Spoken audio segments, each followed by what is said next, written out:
Ցենք քաղաքագետ Հրանտ Մելիք Շահնազարյանի հետ։ Պարոն Մելիք Շահնազարյան, մենք ուղիղ եթերում ենք։ Դուք ինչ ակնկալիքներ ունեք դատարանից հաշվի առնելով իրավապահ համակարգը Հայաստանում։ Չէ, ակնկալիք չունեմ։ Անկեղծ ասած, ես այլ բան էի մտածում, ես լուրջ մտահոգություններ ունեի, գրեթե համոզմունքի հասնող, որ Սամսոնյան Նարեկին եւ Վազգենի Սաղաթելյան կալանավորելու են դեռ մինչև նախագահի հարցազրույցը իրենց ոդկասթի ժամանակ։ Այսինքն սպասում էի, որ իրենց ավելի շուտ կկալանավորեն։ Անոնսը, հարցազրույցի անոնսը եթեր գնալուց հետո այդպես նույնիսկ այդ ժամանակ, այսինքն ակնհայտ է, որ այս մարդկանց կռիվը քաղաքական է, իրենք պայքարում են հիմնական մրցակից որպես շարունակում են ընկալել Սերժ Սարգսյանին եւ դրա մասին գրել եմ, որ պայմանական Նիկոլները պայքարում են պայմանական Սերժ Սարգսյանների դեմ եւ այս կռիվը դրա շրջանակներում է, այսինքն ակնհայտ է մի բան, որ ամեն կերպ նրանք փորձում են լրացնել քաղաքական ընդդիմախոսներին եւ բնականաբար սկսում են նրանցից, ովքեր ամենաակտիվն են գործում։ Քաղաքական դաշտում, նաեւ լրագրողական համայնքում կար այլ համոզմունք նույնպես, որ եկեղեցու դեմ արշավին զուգահեռ, քաղաքական ընդդիմության դեմ արշավին զուգահեռ պետք է սկսել արշավ նաեւ լրատվամիջոցների դեմ, որտեղ վերջին շրջաններում մենք տեսնում ենք, որ լրատվամիջոցները շատ ավելի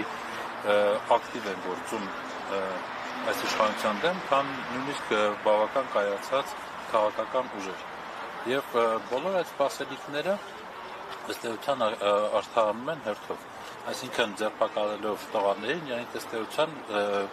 անում են շարունակում են քաղաքական հետապնդումները մեկ եւ բ բացում են նոր դուռ, որը տանելու է մեզ դեպի լրատվամիջոցների դեմ իրականացվող արշավ։ Ես անում անկեղծ ասած կասկած չունեմ։ Իրական դուք ասում եք ինչ ակնկալիք ունեք դատարանից, ես իրապես դա համոզմունք է, որ տղաներին ավելի շուտ պետք է ձերբակալեին, որովհետև իրենք հասկանում են, թե ինչ էֆեկտներ ունենալու նախագահի հարցազրույցը, իրենք շատ լավ տեսնում են, թե անտիֆեյքի ամբողջ թիմը միասին վերցած ինչպես է ճնշում, բառից բունի մասով բարոյազրկում ամբողջ այդ ԿՊԱ-ական մանր եւ միջին Նիկոլներին, բոլորին միասին վերցրած։ Նիկոլը այդտեղ նստած մտածում է, ասում են, որ վտանգ են արդեն։ Զանգ քայքայում է մեր թիմի, եւ պետք է այդ հարցերը լուծել։ Դե իրավապահ համակարգն է ցավոք սրտի վաղուց արդեն ընդամենը գործիք է եւ դատական համակարգը նույնպես։ Դրա համար եկել եմ այստեղ ինչա՞ն, չգիտեմ, եկել եմ երևի որ զուտ ներկա լինեմ, այո, ներկայում, թե ես գիտեմ, թե ինչ այո, իմ աջակցությունն է մեր ընկերներին, Վազգենի ընտանիքի անդամներին, Վազգենին, մի քիչ առաջ մեքենայով բերեցին, հասցրեցինք ձեռքով, այո, գոնե ողջույններ փոխանցել եւ այլն։ Եվ ցույց տալ, որ ինքն իմանա, որ իր պայքարը հասկանալի է ինչի համար է եւ ունի հանրային մեծ աջակցություն։ Պարոն Մելիք Շահնազարյան, այսօր Նիկոլ Փաշինյանը ազգային ժողովի անդամից հայտարարեց, որ պահը հասունացել է ընդդիմությունը, այս ընդդիմությունը այլևս չպետք է խորհրդարանում տեղ ունենա, երթական անգամ հայտարարեց, որ ազգության գործակալներ են, նրանք չպետք է առհասարակ որևէ մանդատ ստանան։ Սա երթական հրահանգն է իջեցրեց իրավապահներին եւ այդ հայտարարությունից հետո մենք ինչ սպասենք ավելի պիղծ մեթոդներ իշխանության։ Դա տեսեք, իշխանությունը ոչինչ թաքցնելու չունի։ Իրականում ոչինչ չեն թաքցնում։ Անոնսում է, հայտարարում է ինչ է անելու եւ գնում է այդ քայլերը անելու ճանապարհով։ Սա նշանակում է, որ ոչ թե բռնապետություն է կառուցում, այլ դա արդեն գոյություն ունեցող փաստ է։ Մեր երկրում գոյություն ունեցող փաստ է։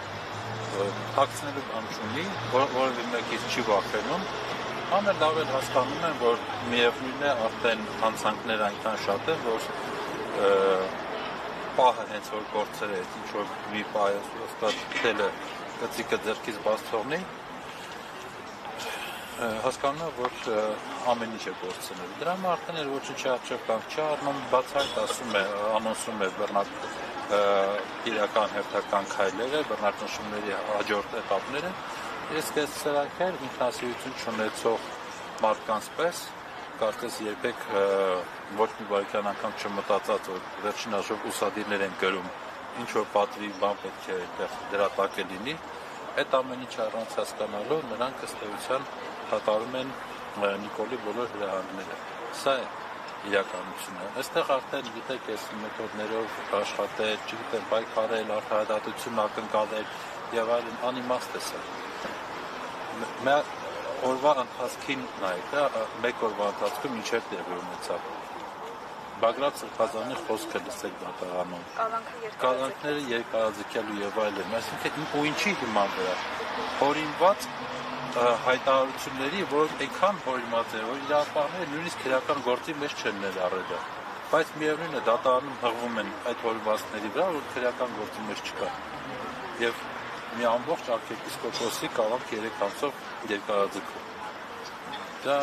Անբարոյապանի կնոջ զավակ արտահայտությունը քրեական հանցագործություն է թե վարչական։ Ես չգիտեմ, ես ես անկեղծ պետք է ասեմ, ես երբեք կողմ չեմ եղել նման որակավորումների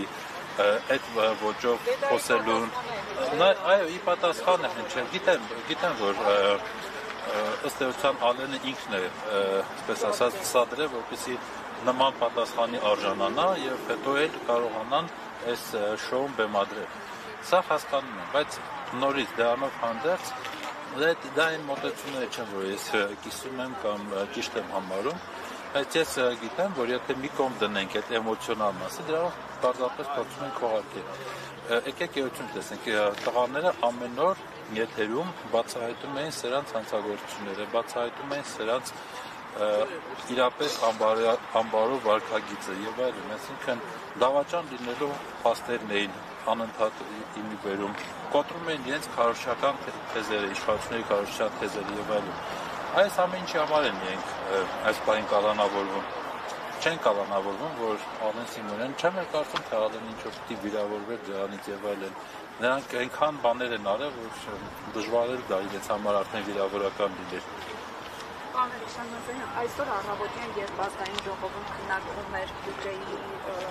նախագիծը, Նիկոլ Փաշինյանը նախատեսված էր, որ առավոտից մինչև երեկո այնտեղ պետք է լինի, բայց նիստ հրավիրելու առաջի փորձը ձախողվեց, քանի որ քվորում չկար։ Քաղաքացիական պայմանագիր պատգամավորները դահլիճում չէին, միայն նիստը տեղի ունեցավ երկրորդ փորձից հետո։ Սա ինչի մասին է խոսում, ասեք Նիկոլ Փաշինյանը աստիճանաբար կորցնում է իր վերահսկողությունը իր պատգամավորների վրա։ Ինչպես որ կար 2018-ից սկսած։ Որպեսզի լինի հեղինակություն մարդվայելի, իր քայլերը պետք է լինեն adekvat։ Երբ որ մարդիկ տեսնում են, որ ղեկավարը adekvat չէ, անհասկանալի մղումներով է առաջ շարժում եւ այլն, ինչքան էլ լավ քփ ասենք, բայց ինչ-որ մի բան մեջները պիտի լինի, չէ։ Ես կարծում եմ, որ ինչ-որ մի բան, Դե բայց չգիտեմ, շատ լավ տեսական են խոսում, իսկապես չգիտեմ ինչ է իրենց մոտ կատարվում, բայց ես տեսնում եմ այս պետության մեջ ամեն ինչը չափազանց անկազմակերպ է, այդ թվում նաև իշխանական թիմն է անկազմակերպ։ Մարդիկ այդ շնորհքը չունեն, կազմակերպած գործելու շնորհք չունեն։ Նրանք այս շնորհք ունեն, որը ճակերտավոր կարելի է շնորհք կոչել, դա շնորհք չի։ Դա այլ բառերով է կարելի բնութագրել, բայց ամեն դեպքում են, որ ամեն ինչ ձախողել են, իսկ հիմա նաև ձախողում են պետական կարևորության միջոցառումները, որտեղ իրենց առաջնորդ է հանդես գալիս, դա դիագնոզ է, այսինքն ինչ սպասել, ինչ որ պիտի նորմալ աշխատեին, չէ՞ իհարկե։ Շնորհակալություն։